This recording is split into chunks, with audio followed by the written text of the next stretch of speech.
நடைபெறுகின்ற பொழுது நாம் இடையிலாக இருக்க வேண்டாம் என உங்களை அன்போடு கேட்டுக் கொள்கின்றோம்.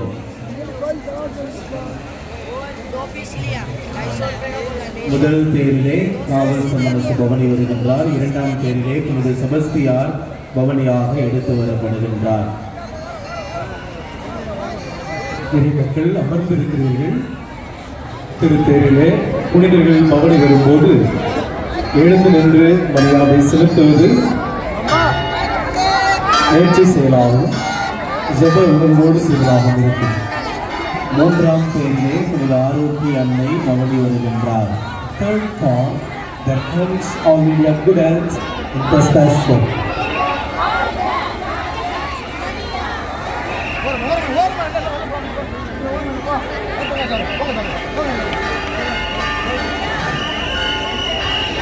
புனித ஆரோக்கிய அன்னையின் அன்பு பக்தர்களே, இறைவனின் நிறை ஆசீர். திருத்தேர் பவனியின் கருத்து என்ன, அது நிறைவேற்றப்பட வேண்டிய முறை என்ன என்று நமது தாயாகிய திரு அவை நமக்கு எடுத்து கூறியிருக்கின்றது. திருப்பவனி அடக்க ஒடுக்கத்தோடு நடைபெற வேண்டிய ஒரு பக்தி முயற்சி. அது நமது திருமறையின் சுடர் விளக்காகவும் தவத்தின் அடையாளமாகவும் ஜெபத்திற்குரிய எல்லையற்ற வல்லமையின் எடுத்துக்காட்டாகவும் விளங்க வேண்டும். அன்னையின் திருத்தேர் கோயிலுக்கு முன்வந்து நிற்கின்றது. எல்லாரும் பக்தியோடு அமைதியாக இருங்கள்.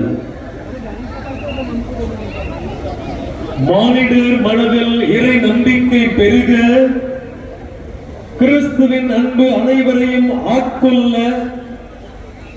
நாடுகளிடையே அமைதி நிலவ, மக்களிடையே அன்பு பெருக, நம் உடலும் உள்ளமும் நலம் பெற, நமது குடும்பங்கள் செழிக்க, சமூக வாழ்வும் பொருளாதார வாழ்வும் உயர நாம் அனைவரும் உருக்கமாக மன்றாடுவோம். தந்தை, மகன், தூய ஆவியாரின் பெயராலே ஆமென். சந்திரனை போல் அழகு வாய்ந்தவராய், சூரியனை போல் ஒளியுள்ளவராய், போர் முனையில் அணிவகுத்து நிற்கும் படை